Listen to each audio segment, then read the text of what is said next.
it's time for some new cards. Archfiend support, a deck, an archetype known for pawn e4. And who knows what happens after we activate the Flubba Dubba Wiggly Woo Gambit Sicilian stall tactic. Did I say anything chess related? No? Okay. Well, let's have a look at some of the new cards here. Beginning with some generic stuff. We got a trap card, Synchro One Way. I looked at this the other day, so we're just compiling all the new card reads into one video. And not much to say here. This card is absolutely unplayable and terrible. Synchro is an archetype and a deck that is, well, it's combo-based. I'm sorry, you can't play Control Synchro, really. Definitely not with an unsearchable. Is this searchable? Maybe it's searchable. I don't think it is, actually. But basically, all this does is, you can only use one of the first and second effects, by the way. To special a level 1 tuner from your deck or grave, or add it to your hand. Essentially, the best case scenario for this card is you go first, do your combo, activate the trap card, and add the Veil. That's like it. That's like it. This card is in your graveyard to control Drunk Warrior. You can set this.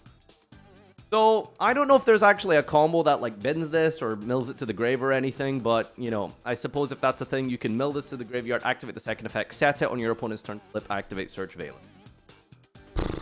Really underwhelming. Really underwhelming. New Link monster. We've got Magical Musket Mastermind Casper. Are they going to make a Link monster for each single Musket card? So basically what this is a top, bottom, bottom, top. Okay, nice Link arrows. 2 monsters, including a Light Fiend. Oh, wow. Can anyone think of any good Light Fiend decks? Or support cards for this archetype? If it's Link summoned, you can take 2 Musket cards from your hand on their deck, including a monster, and special one of those monsters and set the other to your opponent's side of the field. Gimmick and idea with this is that by giving your opponent a card, you are allowing yourself to trigger Max turn 1.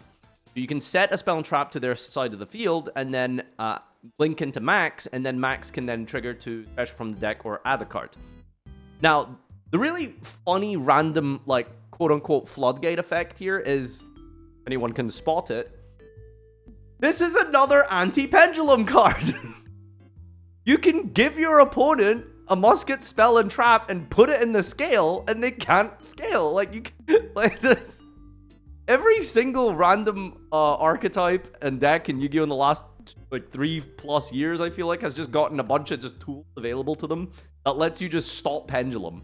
Flamberge Dragon, just skip yourself now, is very funny, etc., etc. But yeah.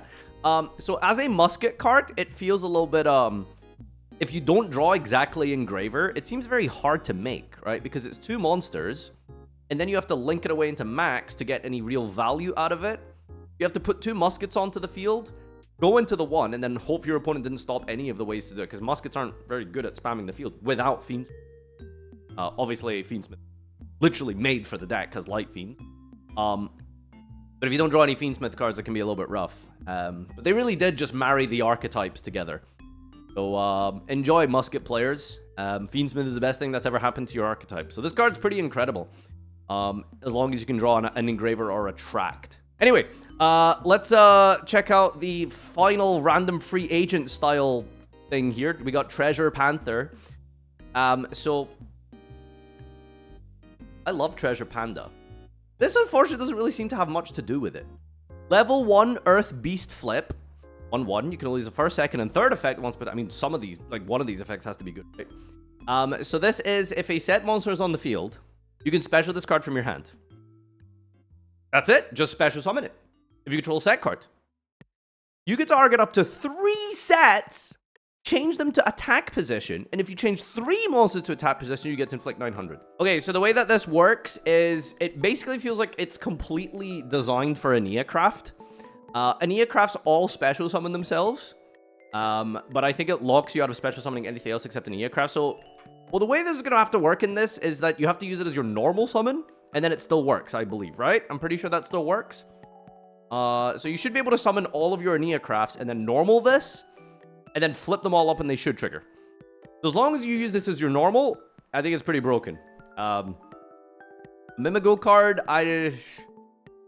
yeah, immediately triggering your opponent's Archfiend and stuff that you give them is obviously really sick, because it targets 3 set monsters anywhere on the field, not just yourself. or your opponent controls. So you can give them Mimigo cards, which is really crazy. Alright, let's take a look at the Archfiends. I have no idea what these do. Haven't read them yet. Now, does anyone know what an Archfiend win condition looks like in 2025? Normal summon Emperor without tributing? I don't know what it does. Like, let's find out. So we've got Royal Demon, Royal Archfiend, level 7 Fire Fiend, 2410. You can only use Monarch stats, by the way. I don't know if that's relevant, but, you know, this has Monarch stats. You can only use the first and second effect once per turn. Tribute this from your hand or field. Add an Archfiend card from your deck to your hand except itself, and for the rest of this turn, you cannot special from the extra except Archfiends. Is there an Archfiend extra deck monster? Wait, who? This guy? Is there currently an Archfiend extra deck monster? Is there like a Summon Skull fusion? The Link 2? Who's the Link 2? There's no way Red Dragon Archfiend works. Okay, that's really funny. You can't special from the extra deck. Also, you can normal summon a fiend in addition to your normal or set this turn. Tour guide support! Tour guide support! Tour guide support! This is a broken card, dude. When your ritual monsters destroy a battle while this is grave, you can special summon this. Who asked for ritual cards in Archfiends? I swear, Konami just like randomly takes decks into directions which nobody like looked for or has any theming to do with the. I don't know. Maybe it has. Does this deck have ritual theming? Fiend, ritual, sacrifice, maybe. Okay, so we're going in the direction of rituals for some reason. Now we've got Duke Archfiend, level 4 Water Fiend. Went with different attributes as well. Interesting. Deals a second and third effect once per turn. Gains attack equal to its level times 200.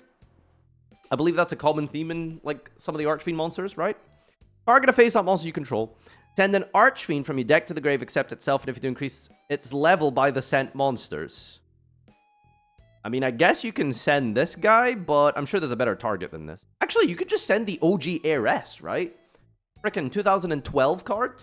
She just triggers when you, like, right? Like, that's just Rhoda. And I think it searches any card, not just monster. So, I didn't expect heiress to be, like, replaced, to be fair, because it is just search a card, and the pool of searching cards only expands as you get new support. When your rituals destroy by battle while this is in your grave, special summon them. Why does it why do they all trigger by that? Do you want your opponent to destroy this by battle or something? That's such a bizarre, like... Okay. Well, these don't have trigger effects on the summon, so far it doesn't really seem like that achieves much other than gives you some, you know, resilience. You can only use the first second effect once per turn. If this is normal, you can banish an Archfiend card from your graveyard. Cost. Add 2 Archfiend cards from your deck to your hand except heiress, except Archfiend. And you can't special except for the except rest or except Archfiend. You know, I hate cards that just search 2 cards. Like as a kind of like the angle of a rogue player, because it sounds broken, but it just makes it the most obviously ashable, impermeable like target, right? Because usually if your opponent just adds a card from deck to hand, you think to yourself, okay, well, I mean, that's fine. Maybe I'll wait until something more relevant appears to happen. But like, if your opponent's going to add 2 cards, it's like, okay, well, I mean, you know, I think I know what I'm hitting here. But that's like a different sort of problem. Anyway, so this was a Light Fiend. Not sure if that's relevant. But I guess you can normal this, activate the effect. If they imperm, you just make Requiem. So 4,000 more years of Fiendsmith. We found 2 new Fiendsmith archetypes today. Lucky us. When your rituals destroy by battle while this is your graveyard special. Okay, guys, whatever you do, guys, for future reference, if anyone here happens to play against Archfiends at table 76 at a locals, you know, 2 years from now, whatever you do, don't attack this by battle. Whatever you do. Okay, because they're gonna pendulum summon 7 guys, apparently. Every single one of these just triggers from battle specifically. Anyway, so, yeah. Doesn't seem that great so far, by the way. Like, I'm still not really seeing where this is going, but here we go. This is where everything changes. this guy, the heart and soul of the deck, Doom Emperor Archfiend. Clearly, the entire archetype revolves around this. So this is going to be the greatest single boss monster in history, because that's what it has to be to make this shit, like, playable. Level 7 Fire Fiend Ritual.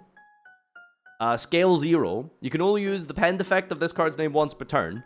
Hopefully this deck isn't pen summoning, because we've seen what happens to pen summoning in 2025. Target another face-up spell trap on the field. Destroy it and this card, which does not trigger any of these effects, correct? Because these are all battle. So, okay, not really relevant so far. You can pop itself. You can ritual summon this card with Throne of the Archfiends. Oh my god, Master Rule 7 just dropped. Let me guess. This guy rituals from the extra deck? Heyo. You can ritual this card with Throne of the Archfiends, and it must be ritual summoned. You can only use the first and third effect of this card's name each once per turn. If this card is ritual summoned from the extra deck, holy... It's almost as if that's what ritual summoning should have been in the first place, to be honest. But anyway. Banish all monsters on the field except those in the extra monster zone. Pretty good. That's pretty neat. Unaffected by monster effects while in the EMZ? Well, that's impressive. Well, that is impressive. So what you want to do here is ritual summon him from the extra deck into the EMZ, and it becomes unaffected. So they can't negate it with Apollousa or Baron or any sort of disruption. You ritual summon it to the EMZ. I assume you can do that. Is that, like, right? It's technically an extra deck monster because it's a pendulum, right? That should work. Okay, sure, it doesn't lose to Imperm, but... It does lose to Imperm. But what you guys may have noticed is that this idiot is the most impermeable card in Yu-Gi-Oh! Because it adds 2 Archfiends. So you're probably imperming this, alright? You know? So, get baited. Remember this when you play against Archfiends 10 years from now. If this card is in the EMZ, you can special a Fiend from your hand, deck, grave, or banishment. Any Fiend in the entire game of Yu-Gi-Oh?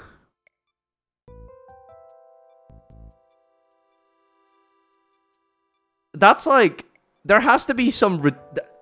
This just has to do something crazy. You can summon Barrier Statue, right? Really, guys? Lacrima? That's the most creative thing you can think of? Really? Lacrima? My instant thought was Floodgates. Pharaoh Imp. Summon Skull. Wow. I mean, like, you could just do anything in the game, right? Right? This is pretty incredible. Because it was going to essentially be at the start of this, reading it, just like this gimmicky, really powerful boss monster that probably isn't going to get pen summoned anyway. But it also has a going first effect. Summon any fiend in the entire game from anywhere. That's pretty incredible. That's crazy. Summon Sangan. Yes, okay. Anyway, let's see how good this ritual is. Use the second effect once per turn. Ritual, an Archfiend ritual from hand, face up extra, grave, or banishment. Cool. So the only place you can't ritual summon from is the main deck.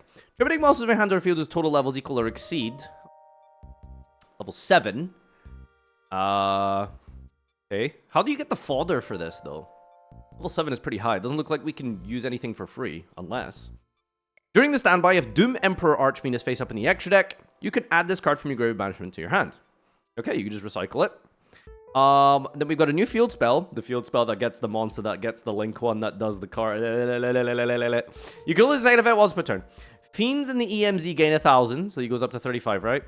Goes up to 35. You can activate one of his effects. Banish a Fiend monster or Archfiend card from hand or grave cost. Add an Archfiend card from your deck to your hand, except a field spell. So this deck is very consistent. 3 field spell Rodas. Or you could use the other effect to add an Archfiend pen from deck to your extra deck face up. So you can just immediately send it to the extra deck. Okay, alright. Trap cards are usually bad, but they're very searchable. So let's see if we can do anything crazy with these. Special level 7 or lower Archfiend from your hand or deck. Or if you have a face-up Archfiend ritual in EMZ, you can special Royal Archfiend, Duke Archfiend, and or Highness Archfiend from your hand or deck. Special summon a level 7 or lower Archfiend from hand or... Okay, so you can see why they put the restriction on him, right? Of must be ritual summoned. This would be crazy if you could ritual summon as a trap card. Because then using this on, like, on the opponent's turn would be crazy. Then we got the trap card here. The other one, you can use first, second effect. If you control an Archfiend ritual in the EMZ, target face-up card you put it controls, negate it. Quick effect, negate. Say the line. If this card is banished from the hand or field, you can add an Archfiend card. Okay. So, looks kind of crazy. Admittedly... So this is an insane ritual monster. This is a crazy broken ritual monster. Don't get me wrong. Or just boss monster. This is absolutely ridiculous. Now, I'm just worried that the rest of these cards aren't really that good. They're good, but they're not like, you know, I don't see this being like meta breaking. I'm trying to think like, why is this good? Special a level 7 or lower Archfiend from your hand or deck, or if you have a face-up Archie ritual, you can special Royal, Duke, and Highness. Is that these ones? Highness, Duke, and Royal. But like, what does summoning these on your opponents do, like, really do? Like, it doesn't achieve anything. Right? Unless you're trying to ritual on your opponent's turn, which is, like, kind of ideally what you're trying to do here. The battle, like, thing is also kind of strange. Read the recent Archfiend Matador cards. Archfiend Matador. What is that?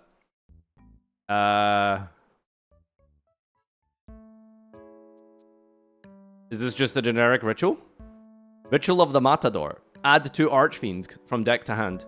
This card can't attack. Cannot be destroyed. Take no battle damage. After damage count, destroy that, inflict damage. Ritual of the Matador. Level 6 warrior ritual. Where are they going with the ritual direction? That's so weird. Anyway, so looks kind of cool. I don't think it's promising. I don't think this is going to be good, but it's incredible support for a completely dud, useless deck. So, you know, read Transonic Bird. Okay, but like we could be here all day, like reading generic support for you know, other deck, etc., etc. What the hell is that? I'm getting like speaker systems.